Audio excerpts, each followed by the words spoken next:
it's a big question, I mean, in the arts in general, how accurate things need to be that are based on real people. And I believe that as artists, our job is to follow truth, not accuracy. Hello, hello, and welcome to the Your Creative Mind podcast. I'm your host, Izolda. Thank you so much for being here. I am thrilled to bring you these two guests. Today's episode brings together two writers who took very different roads to the same haunted, jazz-filled stage.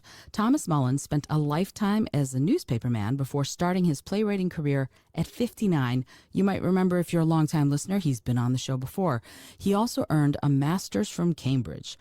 Maria Messias Mendes writes female-led stories about intimacy and survival that have appeared in Street Cake, Tint, and the Cavendish Chronicle. Together, they wrote the show One Night at the Blackbird, premiering this August at the Broadway Bound Play Festival in Manhattan's Theater District. It's back in Manhattan after a little bit away. It's a great theater festival. I'm very excited to go see a bunch of the shows. And tickets for a run this short will not last. You need to go if you're in New York City or going to be in New York City this August. Stay with us because their story about reinvention, collaboration, and creative courage might be exactly the push you need to start your own creative journey. Thank you, Tom and Maria, for being here. Welcome. Thank you Thank so you. much. I am thrilled to have you both.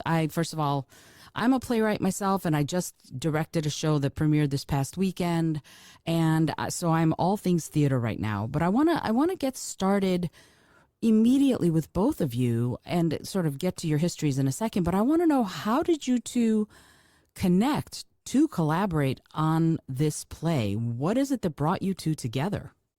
Thomas, why don't you start? Well, Maria and I've called Maria my bestie from Cambridge anyway. And so we've been collaborating, for 5 years now, I think, whenever Mm. we first met. And the first thing we did, it was the summer after our first year, I think. We wrote a screenplay together that we started. We've written several plays together. We workshop on each other's pieces quite often. And I was inspired, I think, to write this play last January 26th of 2025 at Robert Burns' birthday party, Mm. the Scottish poet, which took place in a funeral home. And the funeral directors were reaching out to people in the arts to use the chapels there as a stage because they're not getting used as much. And I think I was driving home from that thing, and this just started flooding into me. And I wrote a few pages of it, and of course, I took it to Maria to workshop it with me, and she asked if she could lend a hand, and I was like, yeah, of course. That's really it. I mean, it wasn't. It's just something that always kind of seems to happen when I'm working with Maria. We end up working together. I love that. And it's really interesting that you two, from such different perspectives and different arenas, and it sounds like Cambridge is a common place for you, but you both end up at the same place with your work. And Maria, I wanted to chat with you about that. Your work often lives, according to the research I've done, in the space where private lives collide with sort of larger systems, with care, with control, with inequality. What made it for you a realization that a banished angel running a secret jazz club could carry that same weight? And how did that image arrive for you, as opposed to the part where Tom was inventing his version of the story? That's a very good question. Well, I think any good piece of art tells us something about being human. What you mentioned is absolutely true. That's kind of where I find my way into that. Um, but with me and Tom, we're constantly talking about what we believe about life and things like that, and those things then make their way into the plays, I suppose. And with the ghosts that haunt the nightclub, Mahalia Jackson, Louis Armstrong, Alan Toussaint, they're all people who had lives that carried these kinds of inequalities and struggles that I'm interested in my other work. Also, if you look at Lucifer as a biblical character, also didn't have the easiest time of it. So there was quite a lot of ways in already from Tom's original idea. And it's so interesting to me, for the two of you, that you went to jazz, first of all, and to some of the greats, Mahalia Jackson, Satchmo. We're looking at people who have very sort of famous outer worlds, if you will. A lot has been written about them. We know about them, people who love jazz anyway. How did you find their inside story, their interior story, to bring it to the stage, Tom? Reading, research. Yeah, I live in New Orleans most of the time, and I think probably not just me, but I think most people there have more reverence for these three real characters that we have in the play: Mahalia Jackson, Alan Toussaint, and Louis Armstrong. Um, and there's just great reverence for them. And I've only been living in New Orleans for about 5 years now. Um, and so I think, I'm kind of immersed in it. And one of the things that happened during the writing of these plays is when I get stuck, quite often, Maria will have an answer, but sometimes I'll reach out to a jazz musician in New Orleans. And there are three big turns in the play that were delivered to me by a New Orleans jazz musicians, because they know and love these people as much as I do, if not more. I love that so much because I've only been to New Orleans once, but I got to go hear Irma Thomas sing, so that was amazing. And there is something very powerful to me about that. You can be in the same room with some of these greats, and in this play it's the ghosts of these greats, but you can be in the room with the greats. And as playwrights, I was going to ask you, Maria, about this.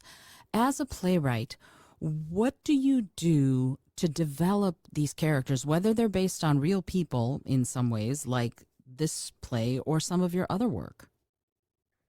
Oh, it depends a lot on what I'm writing. If it's historical, I always start with research. I'm quite academic in that way. But then I kind of get to a point where I just have to let it go. And then I just trust that I've read enough that it's in me, and then I let it kind of do its own thing. It's a big question, I mean, in the arts in general, uh, how accurate things need to be that are based on real people. And I believe that as artists, our job is to follow truth, not accuracy, Mm, because often, we're not historians. There are journalists and historians who can write about things the way they happened, but we are interested in what's the story, and that requires focus, and you can't ever keep everything the same, otherwise it's confusing what you're trying to say, because people's lives aren't that straightforward. And so I try to kind of allow my instinct to also carry some of that. okay, I have to dive deeper into that. When you say your instinct, what do you mean by that? Where does it come from? And do you cultivate it? And if so, how?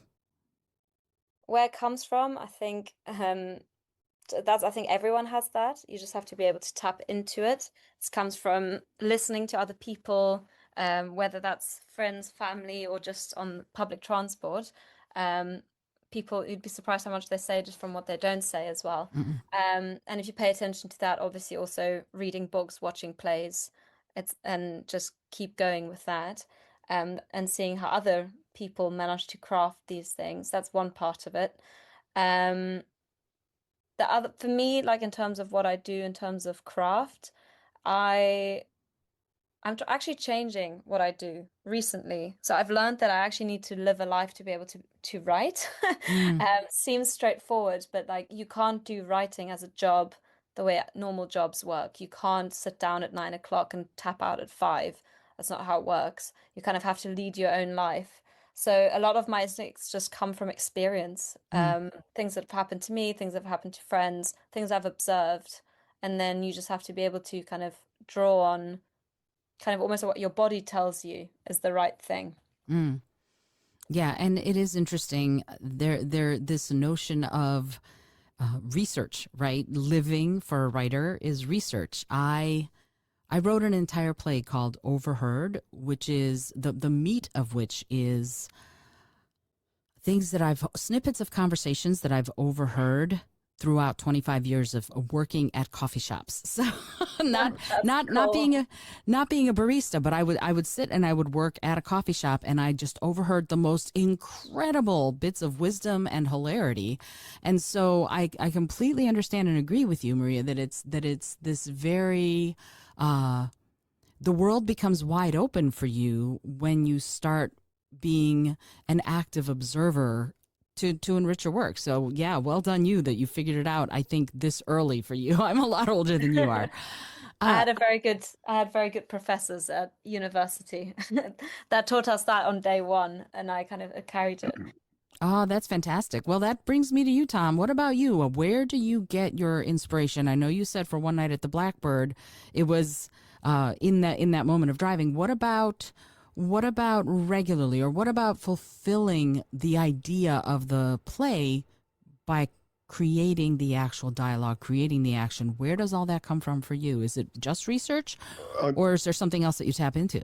yeah, on this project in particular, because we have three historical figures, I think Maria had a similar process, but we would write dialogue. We generally, we'll meet via Zoom or WhatsApp is what we use, and um, we'll say, okay, I'm going to do this. We'll talk about different ideas, and then we'll each kind of go away for a few days and write 2 or 3 pages, and then get back together.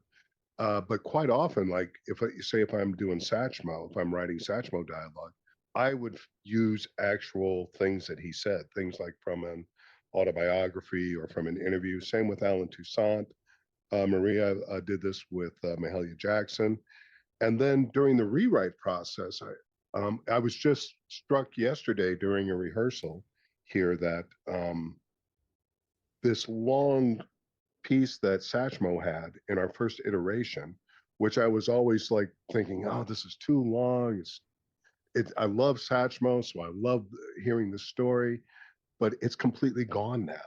Hmm. And it was probably one of the longest monologues that character had in the play, and it's not even in there. And I just forgotten that. But I think I'm more aware of that because I spent, I'm like 40 years now as a journalist. And that process is you go out, do the interviews, check sources, write that thing as fast as you can, proof it, and file it. And that's it. And in writing drama, I don't know about you, but it takes easily 30 rewrites for me for me to not cringe hearing it.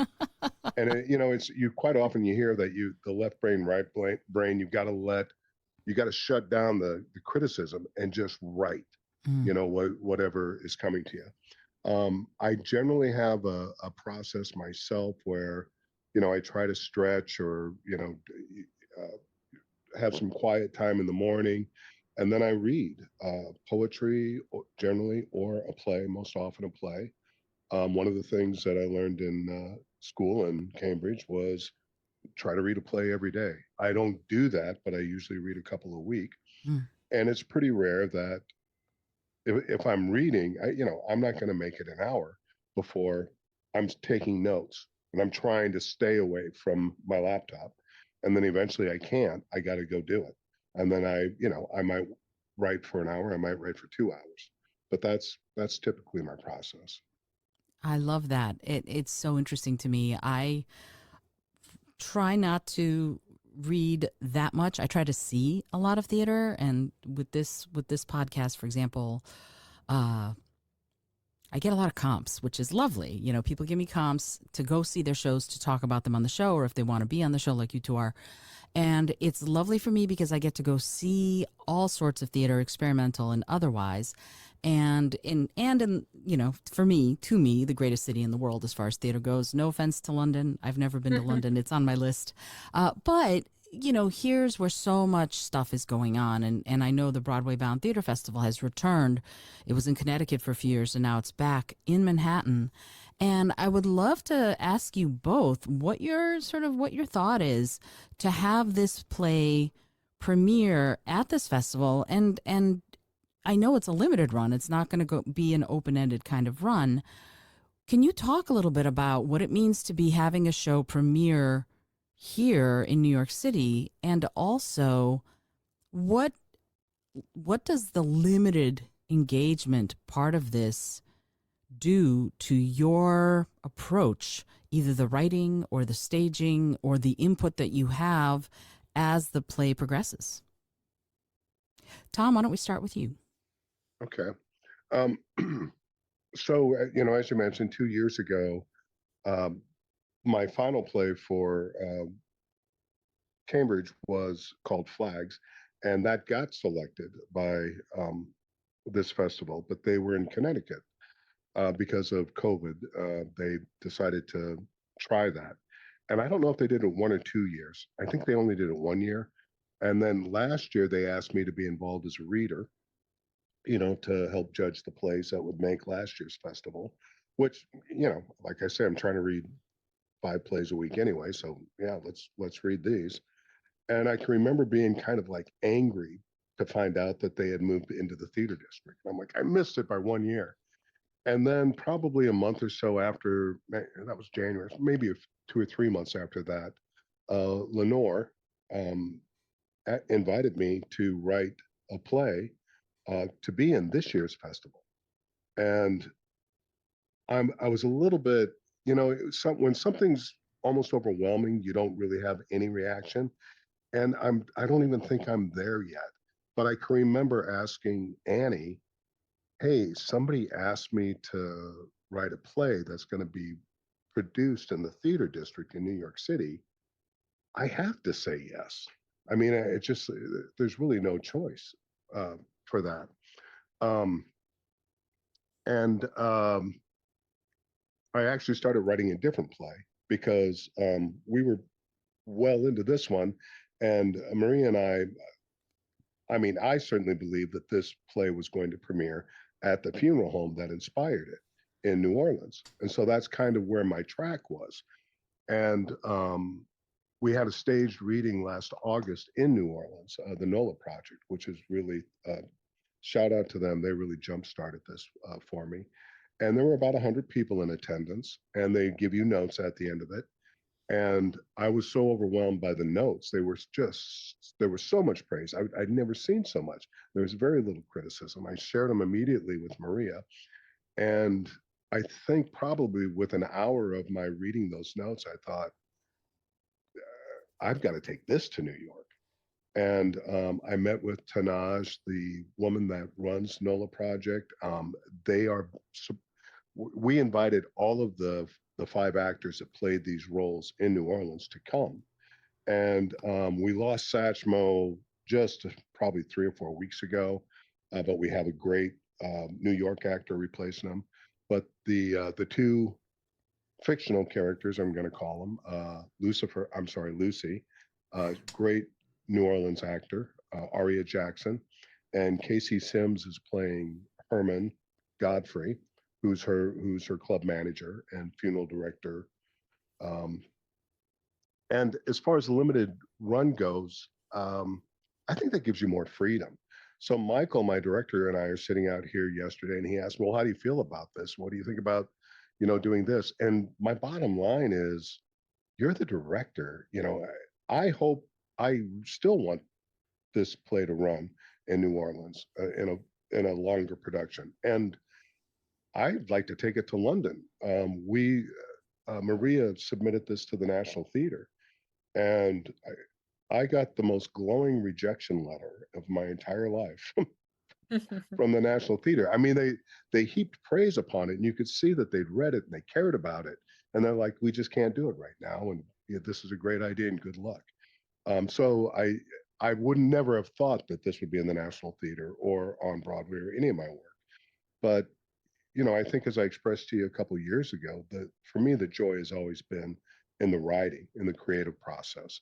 And then once you get to production, that's just icing on the cake.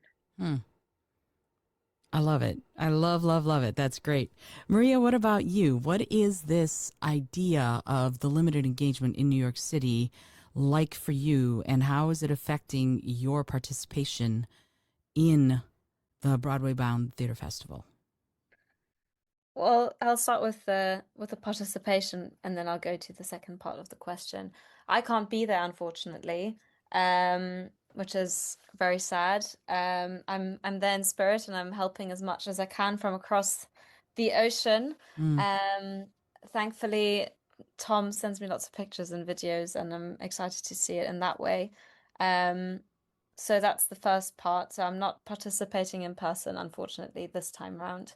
In terms of the limited run, I think it's a really great opportunity because plays, I mean, it kind of goes back to what Tom was saying about it's the opposite of journalism by the sounds of it. They take time, Hmm. um, and you need to kind of let them take the time they need. Um, I don't think like these instant success stories are particularly healthy for an artist. I'm all about the people, not the product. Um, and this way we tested it out in New Orleans. Now we get to test it out in New York, and inevitably the play will grow, and hopefully we'll get to do a longer run, and by then it will have grown out of its infancy and hopefully become some sort of a teenager. Um, that's kind of how I like to think about it. Unruly teenagers. Yikes. Okay. I love it. I do want to ask you both. Tom, you mentioned New Orleans, and you both have talked about wanting to have the play maybe have a longer run in New Orleans. And I'm a huge jazz fiend, I'll say. I'll call it that. And New Orleans is called the birthplace of jazz, and I wanted to ask you both, as the writers, is there a piece of sort of Seventh Ward history or the funeral home folklore that made it into the play because the truth was sort of stranger or richer than anything you were going to invent? Maria, do you have something? Um, I That's such a good question. I definitely did a deep dive into like voodoo traditions and I don't know like directly. I have to say I feel like it definitely did unconsciously because Tom and I became obsessed with all of the like magic. And obviously this is quite a magical, it's more like a magic realist than like than a than a fantasy play. Um the thing about New Orleans, I think that for me at least, that mainly made it into the play is this idea of just enjoying life in the present and really like taking every moment. Of course, the irony is that all our characters are either not human or dead. But somehow that allowed us to be playful with it. Because I feel like everyone, especially in this modern age, we're so caught up either on our phones or in the past or future that it's really hard to just enjoy something even as simple as music. Yeah, and especially jazz of the age where we're talking about with Alan Toussaint and Mahalia Jackson and Satchmo, you're talking about some of the greatest music to come out of anywhere, as far as I'm concerned. And so we can immerse ourselves in it, even if, as you said, most are dead and the rest are not human. These people are going to bring us the taste of that here. And Tom, I was wondering from you, is there anything like that where that taste is there of the reality of New Orleans for you? Yes, certainly. I just this play takes place in New Orleans, and I think that's why it resonated so well with the New Orleans audience. And I expect it's going to work here too, because of all the help we're getting from the cast and crew. But to go back to your last question, um, this is certainly subtext, but the idea of this play is that this is the birthplace of jazz. This nightclub that is run by Lucy in an old funeral home that's been around since before the Civil War in the Seventh Ward, which is where I think, at least legend has it, that that's where jazz began. Maybe not prior to the Civil War, but kind of about that time. And then it slowly evolved over the next 50 years. Satch left New Orleans probably in 1920 when he was a kid. Well, I mean, he was like 19 or 20 years old. Um, the remarkable thing to me uh, is the kismet that has been happening all through this. I mean, Maria used, I think, like the term magical realism. Um, it's which is what I love most about the stage is the ability to use magic. And what is blowing me away right now is what's happening in the production. I mean, that just people seem to be like almost sent to this thing Hmm. because of I don't magic, I guess, which is also in the play. It just it's and I'm not really a big believer in voodoo or magic. I guess I am because I'm talking about it right now, but I don't you know I don't put those hard lines on it. I guess that a lot of people do. Yeah, and I don't think you have to, right? I mean, that's one of the mysteries of music as far as I'm concerned. It's one of the reasons I had the neuroscientist who specializes in music, and he's a huge jazz fan. He's a saxophonist, a huge jazz fan. So we were talking about what that's like, what listening to jazz or listening to or making jazz together, improvising does to the brain. And I think there is a certain magic to it because, for example, the NIH did a study where when people sang together, their heartbeats synchronized, which I just think is amazing and brilliant. And it feels like magic. So there's something to that shared experience that gives us uh, a magical experience, but also draws people to it who need the experience. So I very much appreciate what you're saying, regardless of whether or not it's magic or voodoo or whatever, that there's something there that is hitting on an inherent intrinsic part of every single person who's going to see the show. And I hope that people do. I do want to ask you both, you're collaborating, you're co-authored, co-playwrote, I guess, this play. And for people who may want to do something like that, for people who want to co-author a book, co-write a play, but haven't ever done it, I was wondering, did you two have, and if so, what is it, any kind of a practical rule that you two set early on for this play and for the other collaborations that you've completed that kept your two very distinct voices from working against each other? I think the only rule that I can think of is that no holds barred. When Good rule. so like when Maria finishes her 3 pages, she writes them on the live document Mm-hmm. um, and sends it to me. And you know, I say whatever you don't like. Well, what I've written and sent to her, she can overwrite it, throw it away. It doesn't matter. And I feel like I have that same freedom with Maria. And then when we get back together, we might argue over most of the stuff. I don't even notice if she's overwritten something that I wrote. But if it's something that I really loved and something that I felt connected to, generally speaking, we'll have a little bit of a discussion and maybe even argue about it a little bit. And sometimes it gets tabled and then we revisit it later. But it's never really um, created a lot of conflict. I think what little conflict we have is healthy and just makes it better. I think what's lovely about that is that inherent to that process sounds like a lot of trust. Maria, what are your thoughts on that? Yeah, absolutely. And I completely second what Tom said. Um, I think a cool thing is that we just really respect each other. It's not even necessarily, I would say respect each other's opinion, but it's not so much that, it's more that we respect each other as people first and foremost, and then as writers. So we can disagree without it becoming like who's gonna have their line in the play. It's kind of we both just want to tell a good story and we trust each other's instincts and we talk about it, and then sometimes we'll go with the thing I thought, and other times we'll go with what Tom thought.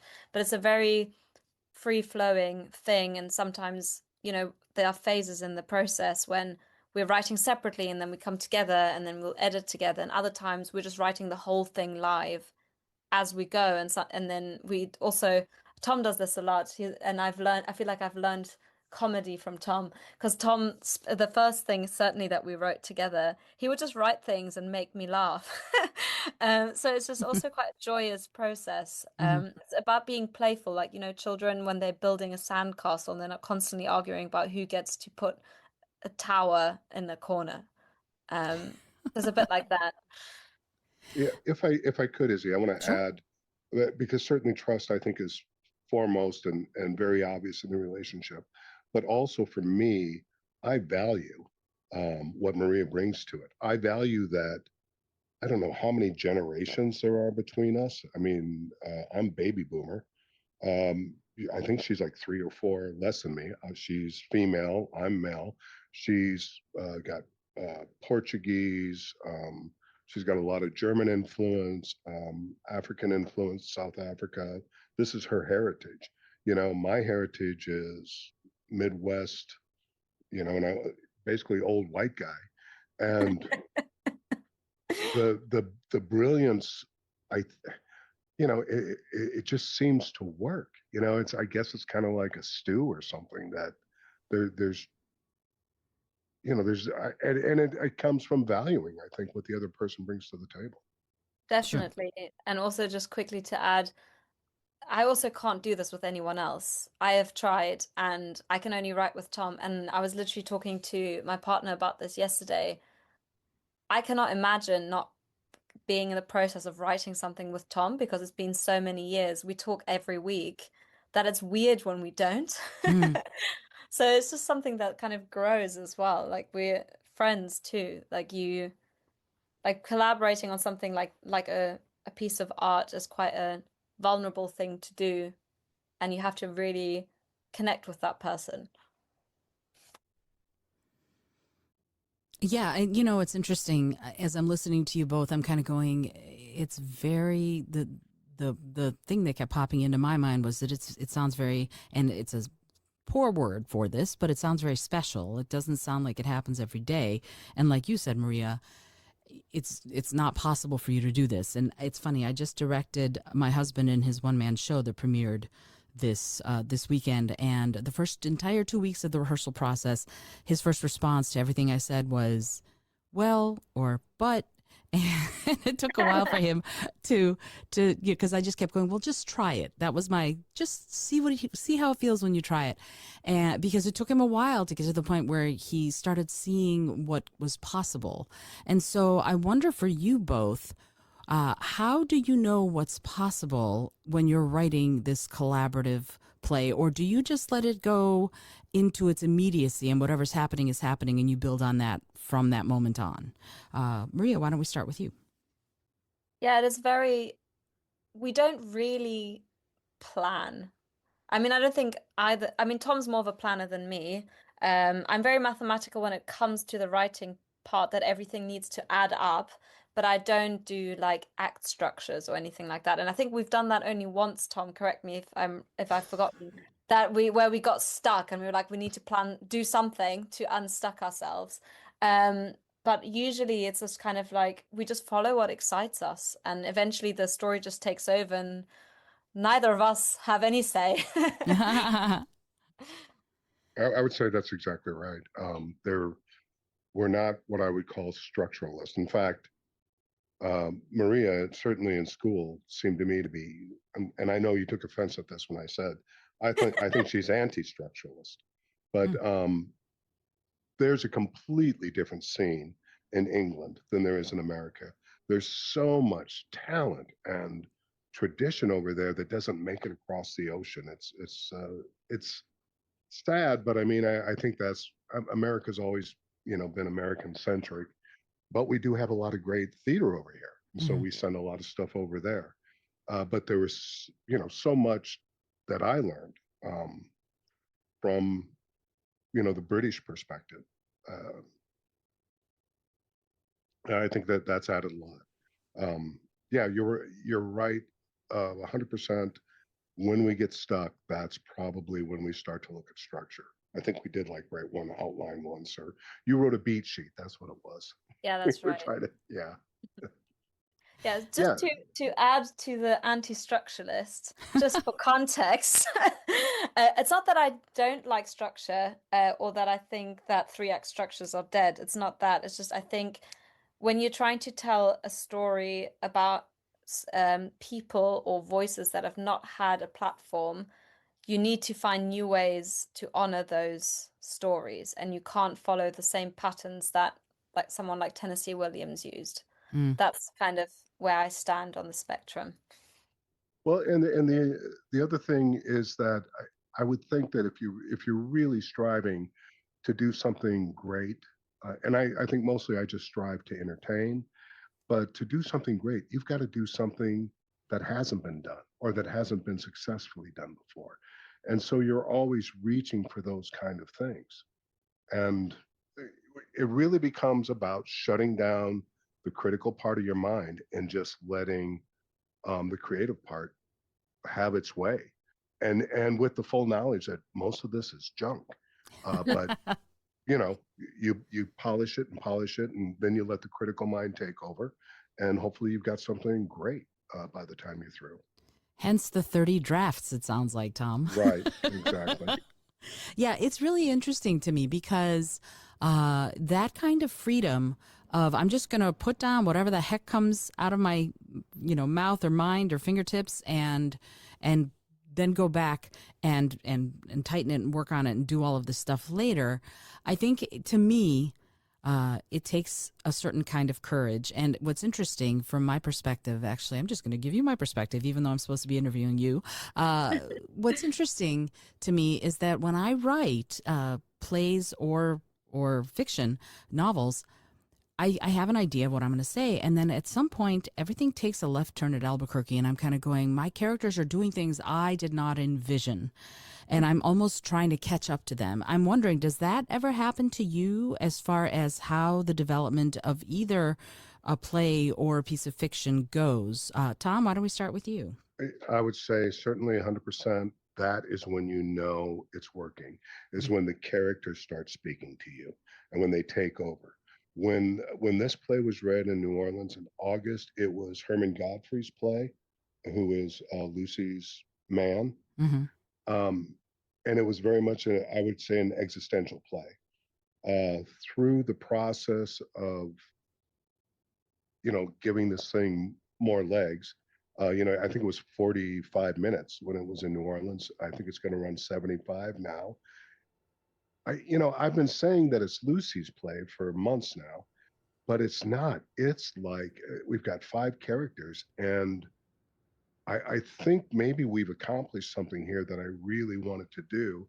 When you go see a show and you have lots of characters that are very strong, Mm-hmm. and they all have arcs and they all have their own personalities. To me, that just wows me. That I'm like, how did they do that? Mm. And I think we may have done it. Oh, that's amazing. I love that. Yeah, I'm writing a musical right now based on a rumor from my old high school choir director, and I thought she was the main character of this musical, and it turns out no, somebody else entirely is the main character of the musical. And I kind of went, and I just realized that this week and kind of went, holy crap, he's the main character. I thought she was. I'm writing it about her, but no, someone else entirely is the main character, and that kind of messed my brain up a little bit. Maria, what about you as far as this question of characters leading the story all by themselves? That's kind of where the fun is, isn't it? And I feel like that's why I write. If it's not fun, what's the bloody point? Mm, And it's like I always say that writing feels to me like being a tourist. You go to a new place you've not been before, and each time you go, you notice something new, and someone shows you around, or they let you in on a little fraction of their lives. And the more time you spend there, the more you know it. And that's kind of how the process of writing feels to me. So I never really feel like I'm coming up with anything. It's just more I'm discovering hmm. what a new place is like. Um, Also, like I find it kind of arrogant to assume that we actually make anything up truly, fully by ourselves, and we just put our stamp on it, and that's me, me, and me. Um, I think it's much more interesting if you just let different aspects, different people as well influence you and allow you to find something that tells the truth about humanity, I guess. Yeah, and that truth telling is so, when you get it, when it feels like, chef's kiss to me, when you really get it, and when you write it that way, but also when you see it that way. I Mm. recently saw, I guess it's a musical. It's called Mexodus, and it was written about the great sort of slave migration, not south, but down to Mexico, from Texas to Mexico. That happened over a period. They say 7 million people made their way from Texas as slaves to Mexico to freedom between 1828 and 1865. And Wow. it tells that story, which the research, I guess the data was there, but no one did the research. And these two guys did the research and wrote a really amazing award-winning show about it.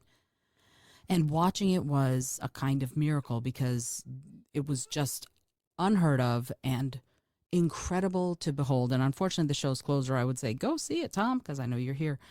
But it is interesting to me that when we have those moments that affect us as audience members or readers, that change us in some very fundamental ways. And so I guess I want to ask you both, if someone walks out of One Night at the Blackbird this August and feels that change, what is a piece of advice that you'd want to give to them to pursue how they now feel? Mm. That's a good question. Um, I think for me, I would say value the small things and enjoy them as well. There's so much beauty and joy to be found everywhere in life, and we don't seem to be focusing on it. Um, I think that's kind of one thing I would say. I Why are would you say laughing, Tom? you just remind. I would just say cancel your Amazon membership and leave your smartphone behind wherever and whenever you can.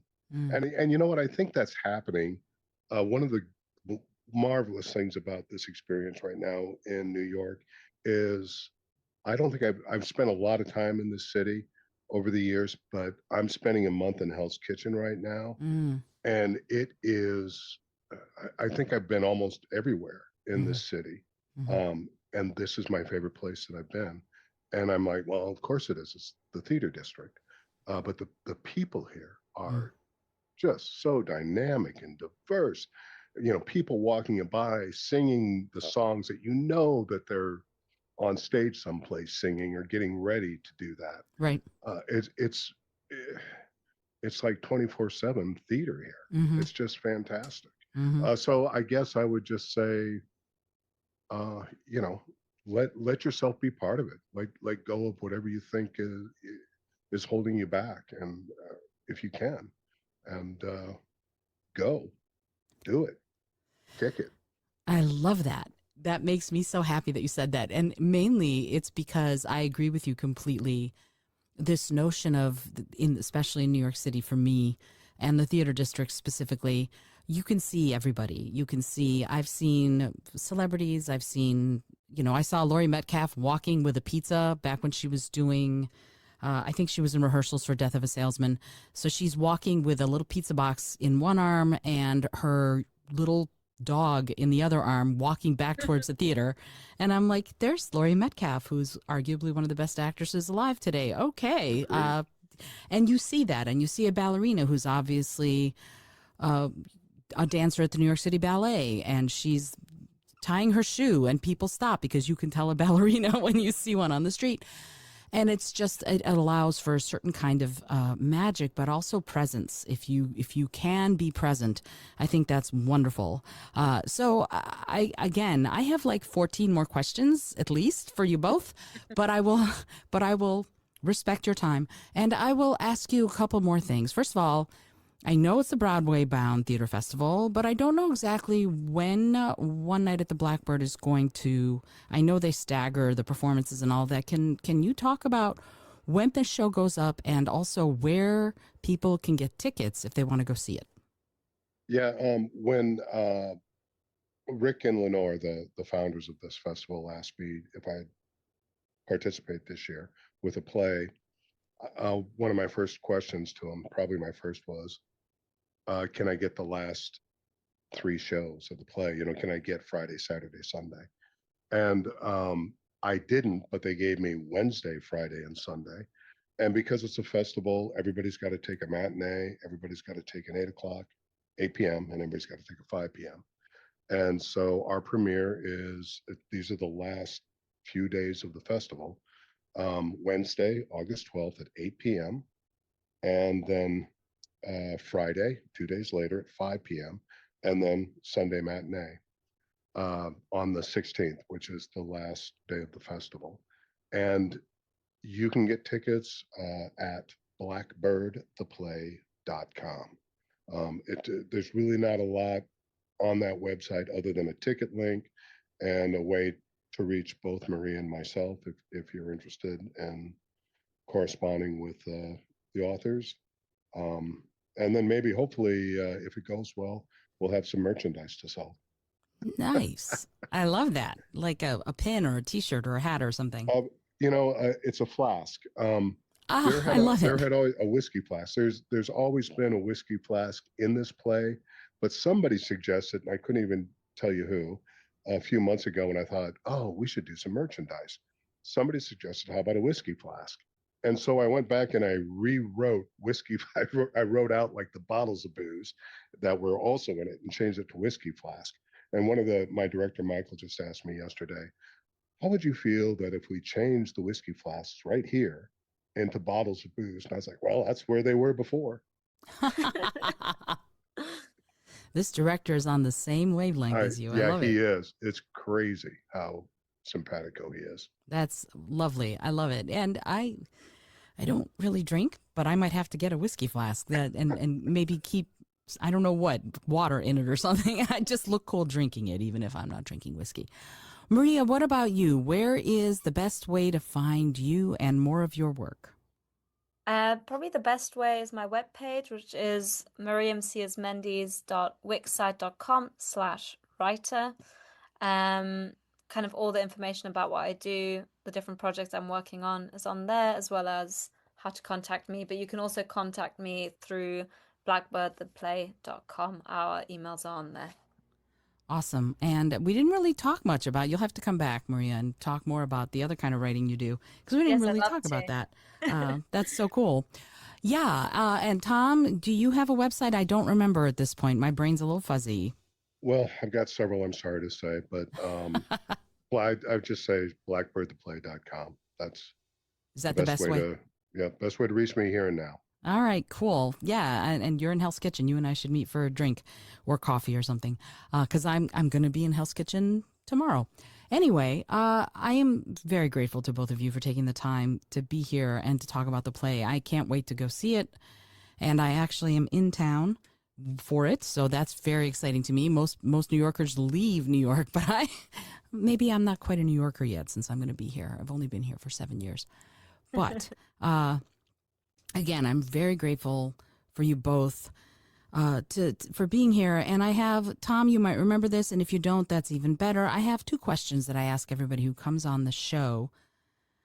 And they're silly questions, but I feel like they can yield some profound answers. And Maria, I'm going to start with you for this one. I might start with you for both since Tom has done this before. And the question is this. What is it that gets you up in the morning? And I don't mean an alarm.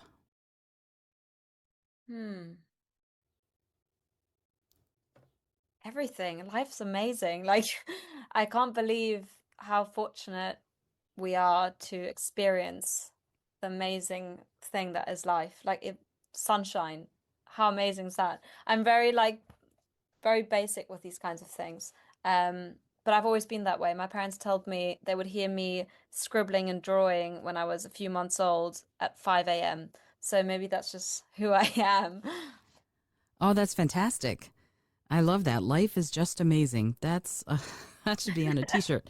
There's a company here called Life is Good, and I think they have a similar sentiment to you. That's I'll have to lovely. check it out.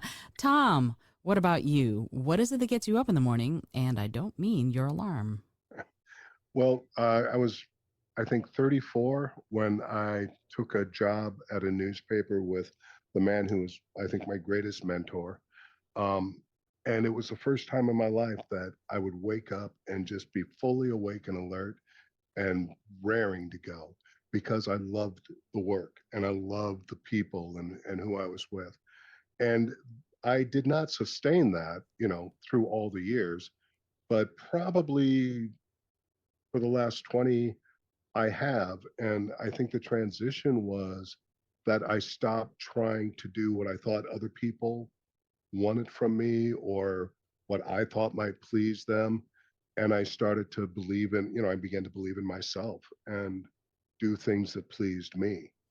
And I think, an impossible thing for a young person to do just because there's so much pressure, Mm. especially to succeed. But once you can embrace that, it's one of the best, I guess it's kind of living in the moment. Mm. That's great. I'm looking forward to the day when I get there. Yeah. To living in the moment. That would be I'm about to turn 60 this year, and I'm hoping that at my 60th birthday, some kind of switch will flip and I will get closer to living in the moment than I have been. But in the meantime, I get to do incredible interviews with folks like you, and that is something to live for. Maria, here's the last question that I ask everybody. And again, it's a silly question, but it can yield some profound answers. And the question is this: if you had an airplane, environmentally friendly, of course, that could skywrite anything for the whole world to see, what would you say? Hmm. Feel like you should have given me this question in advance. You've put me on the spot. Okay. Let me think. Let me think. Let me see if I can. Do you want to do that, Tom? Do you want to answer your version Well, first? this isn't going to give her much time, but this is the first thing that popped into my head. Mm-hmm. I would have it write blackbirdtheplay.com. You I went a love that. very different route Well, to me, Tom. I was trying to be profound.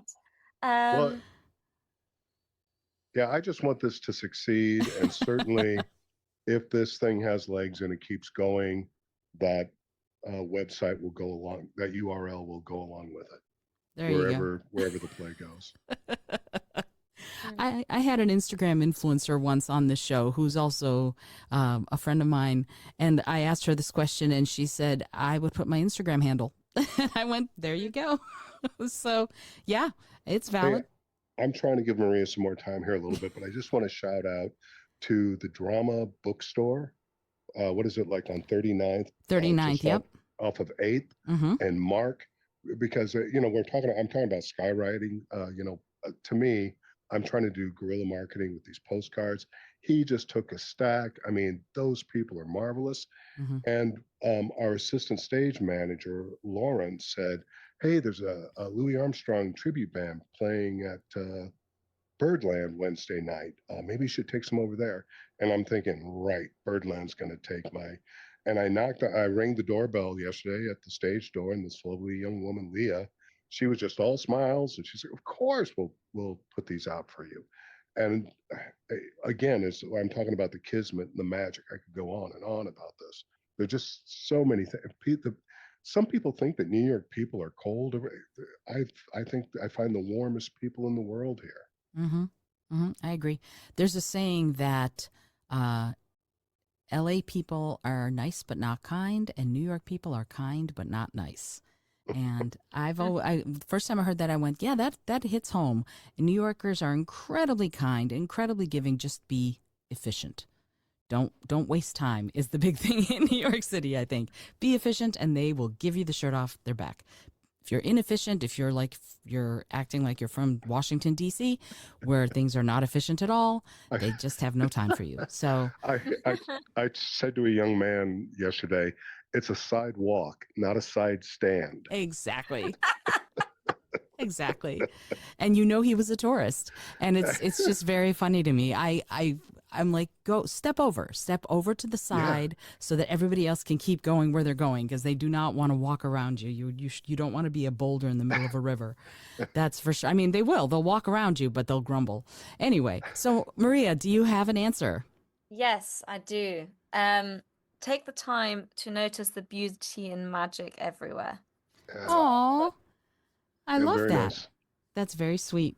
I kind mean, of on theme with right. your New York chat. Or the exact opposite, maybe. Yes. I Maybe love it. all New Yorkers need to hear that. Oh, it's entirely possible. Although plenty of in defense of my adopted city, I will say that plenty of New Yorkers take the time. They just don't take that time while they're walking on the sidewalk. I think I that's the way. respect that. Well, Maria and Tom, thank you so much for being here. Thank you for taking the time. I cannot wait to see One Night at the Blackbird. This is going to be for a jazz nerd like me, this is going to be just an incredible, incredible experience. And blackbirdtheplay.com, right? Am I right? Do I Yeah. remember correctly? Yes, I did it right. Blackbirdtheplay.com. If you're listening to this, you need to go get tickets. If you're going to be in New York City in mid-August, you should definitely check the play out. Tom's been on the show before. If you want to know more about Tom, you can go back to that previous episode when we talked about his play Flags that he mentioned in the show. Until then and forevermore, I am Izolda Trachtenberg for the Your Creative Mind podcast, reminding you, as always, to be creative, be curious, and most of all, be kind.